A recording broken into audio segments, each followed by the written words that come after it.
Pontiac, we build excitement.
Et bonjour à tous, c'est Pierre de la chaîne Crazy Kid qui vous retrouve aujourd'hui pour une nouvelle vidéo. La Pontiac Trans Am 1993 de chez Monogram et chez la 25 est désormais terminée. Je me suis dit que ça pouvait être intéressant de faire un petit commentaire sur le montage de cette Pontiac parce qu'il donne un peu de fil à retordre, et comme on ne trouve pratiquement personne qui a fait cette voiture sur YouTube et qui explique certaines choses, je me dis que si ça intéresse quelqu'un d'avoir certains détails, de savoir là où il faut un petit peu faire attention, ça peut être intéressant.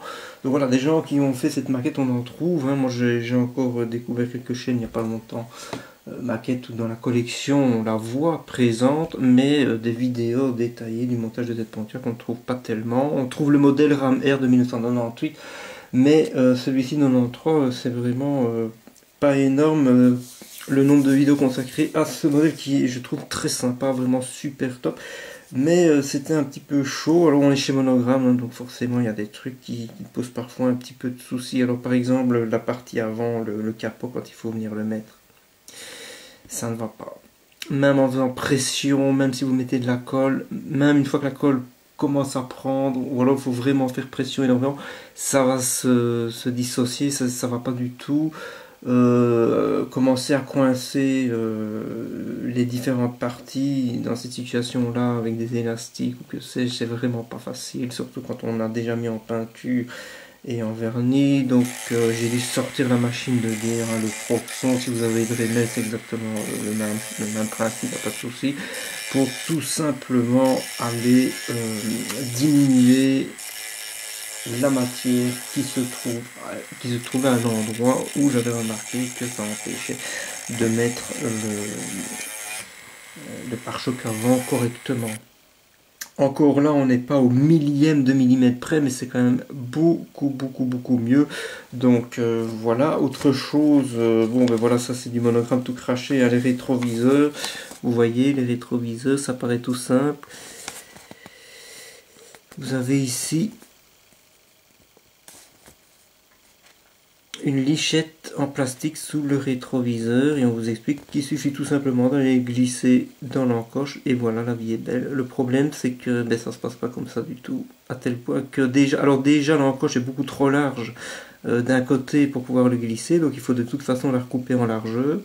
De l'autre côté, l'encoche était suffisamment large. Alors l'encoche dans la carrosserie, une fois qu'on a mis en vernis et en primaire, enfin en vernis et en couleur, il ne s'agit pas de commencer à aller couper au niveau de la carrosserie, parce que là ça va vraiment devenir dégueulasse. Donc ce qu'il faut, c'est retravailler la petite languette en plastique du rétroviseur. Eh bien côté conducteur, j'ai carrément dû la couper complètement, mais finalement ça ne pose pas de problème parce que vous avez tout le reste. Vous avez tout le reste, je vais y arriver. Où est-ce que je suis? Ok, on est là. Je ne m'y retrouve pas, attendez. Je recommence, voilà. Vous avez tout le reste, là, vous voyez. toute cette partie-là, elle disparaît dans la carrosserie. Et bien, comme ça posait trop de problèmes, alors même en ayant raccourci en largeur, je n'arrivais même pas à l'enfoncer.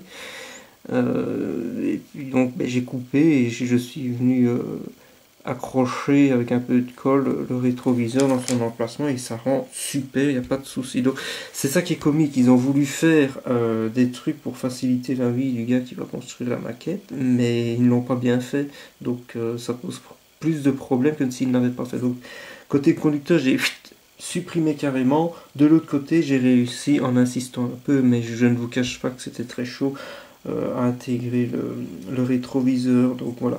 Alors, donc voilà, au niveau du montage final, le plus gros souci, ça a vraiment été de mettre le pare-choc avant. Par contre, à l'arrière, là, nickel.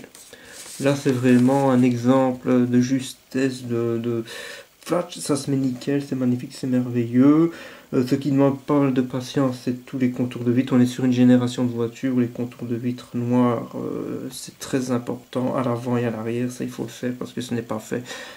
On n'est pas sur un niveau de difficulté qui fait que c'est déjà fait à l'avance. Donc, mais voilà, c'est ça aussi le charme de faire des maquettes pour essayer d'en avoir un rendu le mieux possible. Donc voilà, je trouve franchement que cette voiture elle a une superbe allure. J'ai eu beaucoup de chance il n'y a pas longtemps, je suis tombé dessus complètement par hasard sur un modèle pratiquement similaire sur un parking de supermarché. C'était il y a quelques semaines à peine, hein, maintenant en 2023, donc je vais vous coller les images sur cette vidéo. Même si j'ai filmé ça un petit peu à la va-vite, mais j'ai trouvé ça super fun maintenant 2023 sur un parking de supermarché de tomber sur une telle bagnole. Voilà, donc c'est vraiment un super modèle. Si vous aimez les américaines, ça vaut la peine d'essayer de la trouver. C'est vrai qu'on ne la trouve plus très facilement, mais quand on la trouve, c'est encore à prix correct, hein, donc ça c'est cool. Voilà, moi j'ai toujours trouvé ça fascinant, les Pontiac, on dirait des vaisseaux de l'espace, c'est assez incroyable. Je suis très content de la peinture Mister Hobby H87, je trouve que ça rend très très bien sur un primaire noir. Ça claque un max, voilà, donc j'espère que cette petite vidéo vous aura plu. Je vous dis à très très bientôt pour de nouvelles aventures modélistiques. Portez-vous bien, c'était Crazy Kid, ciao ciao.